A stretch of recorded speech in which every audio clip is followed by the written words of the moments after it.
금요 예배의 말씀의 제목은 나를 지키시는 하나님입니다. 이제 이사야서가 한 12주 정도 남았습니다. 긴 시간을 달려왔어요. 54주를 한 셈이죠. 이제 또 언제 우리가 또 이사야서를 다루고 말씀을 나누겠습니까? 언제 또 이사야서를 또 하면서 은혜 받은 날이 올까요? 지금을 그냥 보내지 않으시고 우리의 마음속에서 이사야서를 통해 주신 은혜가 가득 있게 되길 축원합니다. 첫 번째로 전 세계에 하나님의 복음을 주십니다. 54장 1절을 보시면 잉태하지 못하며 출산하지 못한 너는 노래할지어다. 산고를 겪지 못한 너는 외쳐 노래할지어다. 이는 홀로 된 여인의 자식이 남편 있는 자의 자식보다 많음이라 여호와께서 말씀하셨느니라. 지금 이렇게 성경을 가지고 풀어가면서 이제 설교를 하는 게 어려운 일이에요. 왜 어렵냐면 가르치는 사람도 가르치는 사람이지만 듣는 사람 입장에서도 지금까지 이사야서를 쭉 안 듣다가 54장부터 듣게 된다면 어떨까요? 어려울 거예요. 우리나라 역사도 다 모르는데 이스라엘 역사에 대해서도 아는 게 없지 않습니까? 그러면 얼마나 어려울까요? 거기다가 한 절 한 절 대놓고 어떤 뜻을 대놓고 쓴 구절이 많이 없어요. 많은 것들을 감추어 뒀습니다. 이 안에 보물이 있거든요. 세상에 흙 대신 금만 있다면 흙이 보석이 되겠죠. 회개하고 힘들게 찾아야만 나온다는 게 보석이에요. 그러다 보니 당연히 어려운 내용을 많이 두고 있습니다. 쉬운 내용으로 성경을 채워둔다면 검은 봉다리에 성경에서 쉬운 것만 찾게 된다면 검은 봉다리에 금을 쌓아놓는 것과 같을 거라고 생각합니다. 진짜 금을 구분할 수 있는 사람은 검은 봉다리 안에 금을 두어도 이거 금이다 하고 가져가겠지만 일반인들은 뭐 도금이겠지, 뭐 장식이겠지 하고 그냥 두고 갈 거예요. 우리의 마음의 세계라고 주신 말씀은 어렵고 내 인생에 크게 쓸모없어 보이니까 아예 가지려고 하지 않는다면 정말 인생에 큰 손해를 보게 되는 겁니다. 자, 다시 성경을 보시면 잉태하지 못하고 출산하지 못하고 산고를 겪지 못했다는 건 무슨 뜻이죠? 아이를 가지지 못했다는 거예요. 이 구절은 진짜 여인들에게 하는 말이 아니겠죠. 언약을 설명하기 위해서입니다. 남편이 없는데 자식이 많다는 건 무슨 말일까요? 이스라엘에서 나오는 하나님의 자녀들보다 이스라엘 밖에서 지금 저와 여러분처럼 그리스도로 구원받는 하나님의 자녀들의 숫자가 훨씬 많을 거라는 뜻이에요. 우리가 계속 이사야서 후반기에서 그리스도에 대한 예언을 우리가 보고 있습니다. 그 그리스도께서 어떻게 오시느냐? 이스라엘에 오셔서 전 세계로 나아갈 복음을 주신다는 겁니다. 2절에 내 장막터를 넓히며 내 처소를 휘장을 아끼지 말고 널리 펴되 너희 줄을 길게 하며 너희 말뚝을 견고하게 할지어다. 이스라엘에서 제사를 드리는 성전의 장막은 작은데 이제 작게 두지 마라. 휘장도 넓게 해라. 왜냐? 온 민족이 그리스도로 인해 구원을 받을 것이기 때문이다. 3절에 이는 내가 좌우로 퍼지며 내 자손은 열방을 얻으며 황폐한 성읍들은 사람 살 곳이 되게 하려 할 것임이라.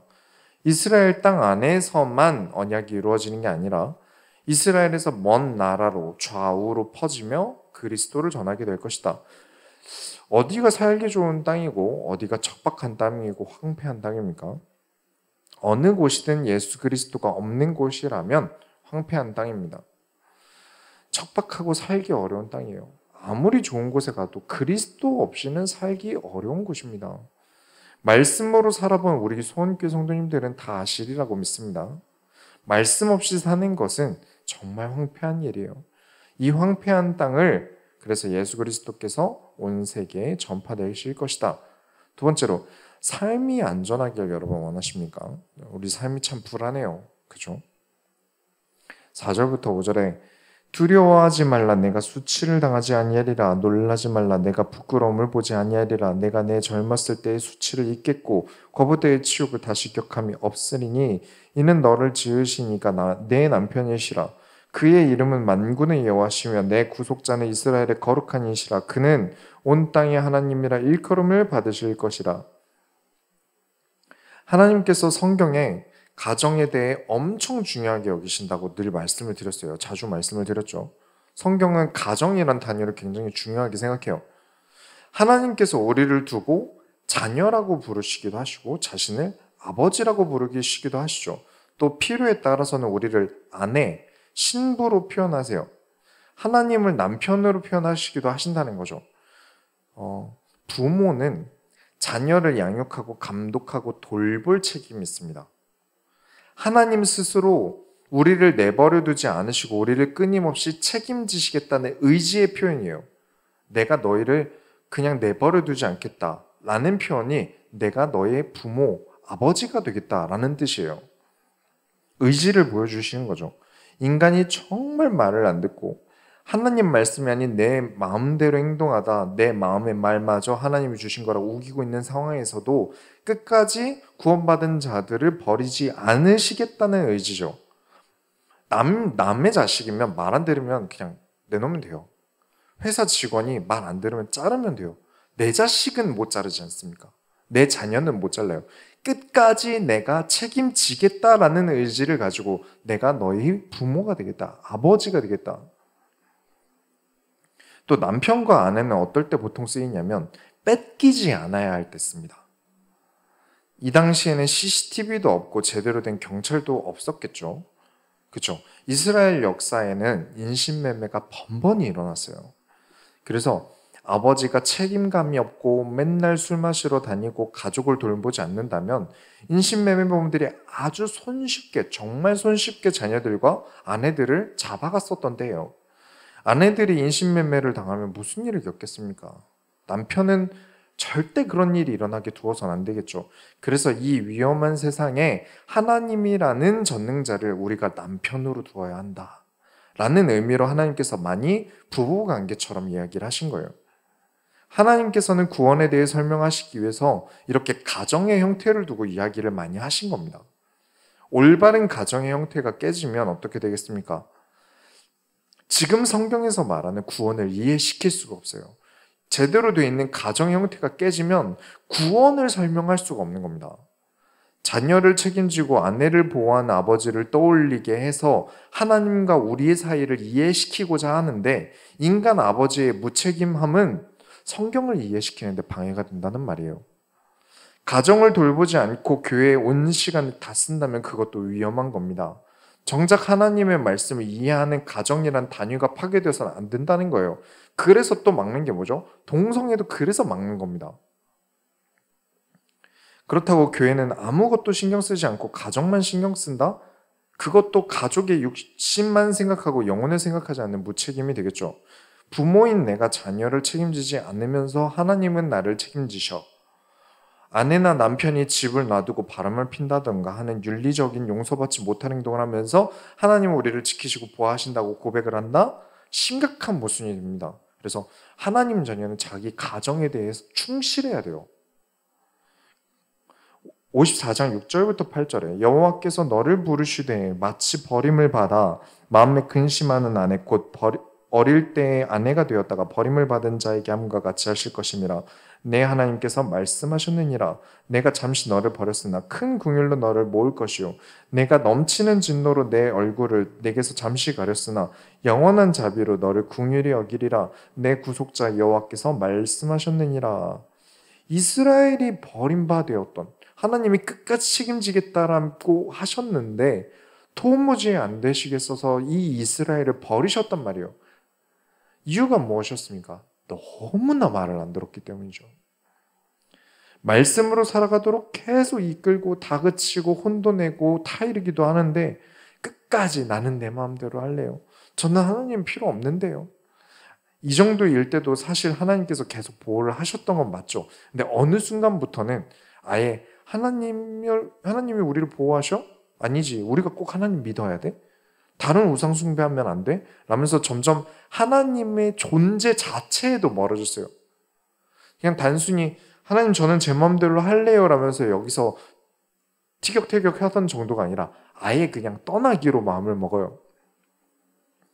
그렇게 하나님의 보호하심마저 불필요하게 여기게 된 거죠. 그래서 그래 그들이 보호받지 못한다면 깨닫게 될 것이다 해서 하나님께서 이스라엘을 잠시 이스라엘 땅이 아닌 곳으로 끌려가게 두시면서 하나님의 품 밖으로 나가면 얼마나 안전하지 않은지를 깨닫게 하신 거예요. 나는 아무것도 하지 않으면서, 나는 내 마음대로 하면서 하나님께 책임만 구하는 신앙생활이 있어요. 아주 잘못된 겁니다. 하나님의 말씀은 따라가지 않으면서 하나님은 내 아버지라면서요, 나 지켜주신다면서요 라면서 때를 써요. 사람에게도 그러면 안 되지 않습니까? 가족들이 질려버려요. 한계가 생겨요. 뭐 친구들은 다 아이폰인데 아빠면 사줘야지. 흔하게 겪는 현상이라 안 사줄 수도 없다고 하더라고요. 다 있는 거 안 사주기도 뭐하고, 그렇다고 그런 거 다 챙겨주다 보면 진짜 허리 휘거든요. 근데 이게 어느 정도 선을 넘어서 점점 선을 넘으면 답이 없어지죠. 9절부터 10절에 이는 내게 노아의 홍수와 같도다. 내가 다시는 노아의 홍수로 땅 위에 범람하지 못하게 하리라 맹세한 것 같이 내가 내게 노하지 아니하며 너를 책망하지 아니하시기로 맹세하였노니 산들이 떠나며 언덕들은 옮겨질지라도 나의 자비는 내게서 떠나지 아니하며 나의 화평의 언약은 흔들리지 아니하리라. 너를 긍휼히 여기시는 여호와께서 말씀하셨느니라. 노아의 홍수 사건 잘 알고 계시죠? 인간의 악함이 절정에 이르렀을 때 이를 그냥 두실 일이 없으셨던 하나님께서 홍수를 통해 인간을 지면에서 쓸어버리셨던 사건이죠. 그 사건 이후에 하나님께서는 다시는 홍수로 벌하지 않겠다 약속을 하셨거든요. 그런데 하나님은 눈에 보이지 않으세요. 그렇게 하나님께서 우리를 보호하시는 것을 우리가 알 수가 없죠. 하지만 알게 모르게 정말 많이 보호하세요. 수많은 위기에서도 지키고 계세요. 우리가 무감각해서 모르고 우리가 말씀으로 내 삶을 돌아보지 못하는 순간들이 많아서 지나칠 뿐이지 우리는 우리의 매 시간 매 순간을 하나님께서 보호해주고 계십니다. 하지만 우리가 성장해야 할 때나 우리가 같은 문제로 계속 넘어질 때는 어쩔 수 없이 내버려 두시죠. 아, 여기서 내가 걸려 넘어지는구나라고 깨닫게 하시기 위해서요. 진짜 문제는 우리는 맨날 까먹고 넘어진 데서 또 넘어지고 넘어진 데서 또 넘어지는 게 문제죠. 그래서 세 번째로 여러분이 넘어지지 않기 위해서 여호와의 교훈으로 살아야만 합니다. 하나님께 안 기어 사는 사람의 삶은 어떻게 되겠습니까? 11절부터 12절에 너 곤고하여 광풍에 요동하여 안위를 받지 못한 자여 보라 내가 화려한 채색으로 내 돌 사이에 더하며 청옥으로 내 기초를 쌓으며 홍보석으로 내 성벽을 지으며 성류석으로 내 성문을 만들고 내 지경을 다 보석으로 꾸밀 것이며.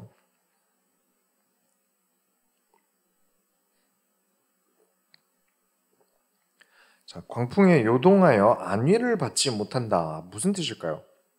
광풍에 의해서 안위를 받지 못한다. 그 사람의 인생이 마치 허름한 판자로 만든 집에서 사는 것과 같은 인생이라는 겁니다.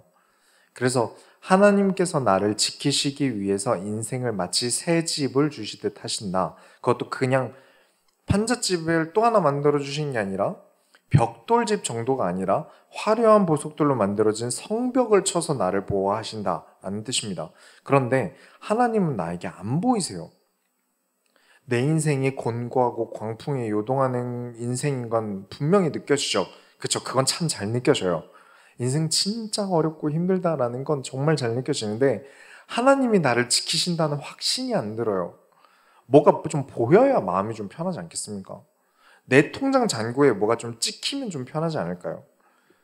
그럼 우리에게 그냥 평안이 아닌 큰 평안을 볼 방법을 알려주십니다. 13절부터 14절에 내 모든 자녀는 여호와의 교훈을 받을 것이니 내 자녀에게는 큰 평안이 있을 것이며 너는 공의로 설 것이며 학대가 내게서 멀어질 것인즉 내가 두려워하지 아니할 것이며 공포도 내게 가까이 하지 못할 것이라. 여호와의 교훈을 받고 그 교훈으로 살아가야 하나님이 나를 지키시는 것을 볼 수 있습니다. 그래야 평안이 있겠죠. 뭐가 보여야 평안하지 않겠습니까? 그러니 하나님이 나를 지키시는 것을 정말 보고 싶으시다면 여호와의 교훈을 받으셔야 됩니다. 하나님의 지혜인 성경, 그 성경에 나타나는 참된 지혜이신 그리스도를 우리가 받아야만 우리의 인생은 평안해집니다. 그래야 우리가 공의로 서지 않겠습니까? 여러분도 의인이 아니고 나도 의인이 아니고 엄밀히 말해서 우리는 죄인인데 그리스도를 만나고 그리스도로 바로 서야만 의로서 서는 존재가 인간이니까요. 바로 서셔야 됩니다. 학교 폭력도 마음이 약하고 행동도 약한 애들이 당하는 거 아닙니까?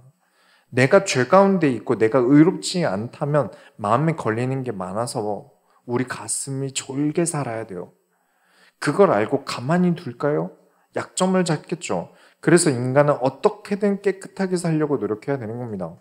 진짜 하나님의 말씀대로 하는데 사람들에게 약점 잡힐 만한 문제들이 얼마나 있겠습니까? 진짜 성경 말씀대로 살아가는데 누군가 내 약점을 잡고 흔들 만한 일이 있을까요?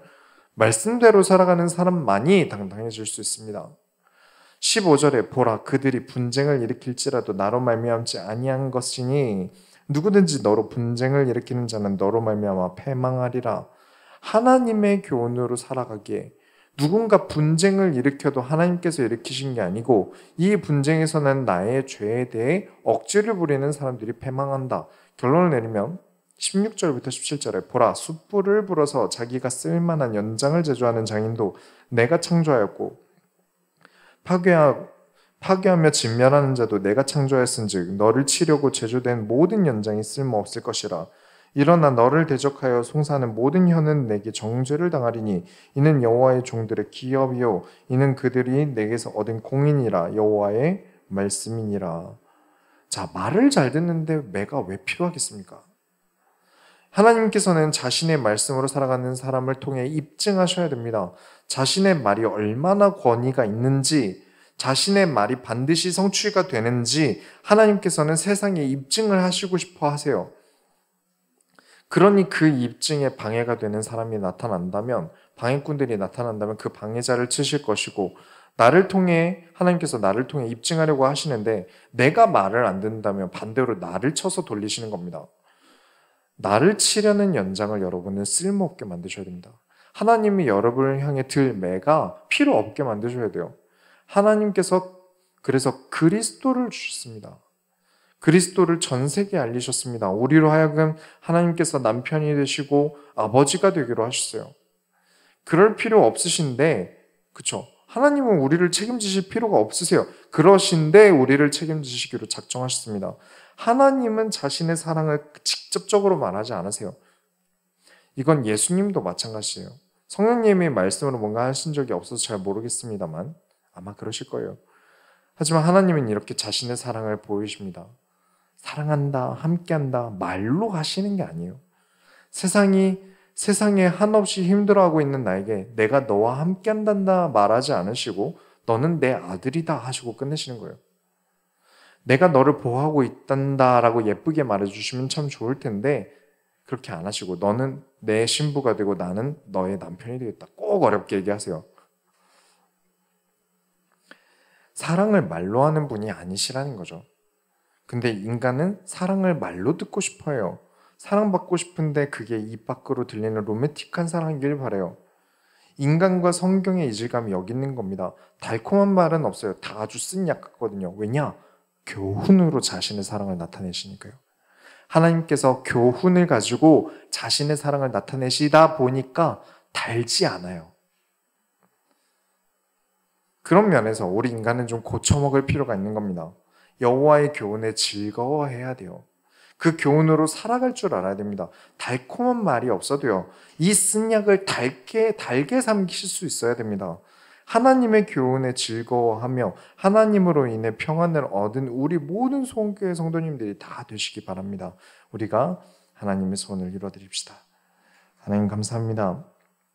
성경을 통하여 우리에게 나타내시는 진짜 사랑은 우리에게 달콤한 말이 아닌 하나님의 교훈 안에 있음을 발견하고 하나님 우리가 더더욱 하나님의 교훈인 말씀으로 살아가게 하여 주옵소서.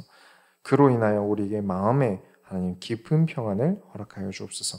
살아계신 예수 그리스도의 이름으로 기도드렸습니다.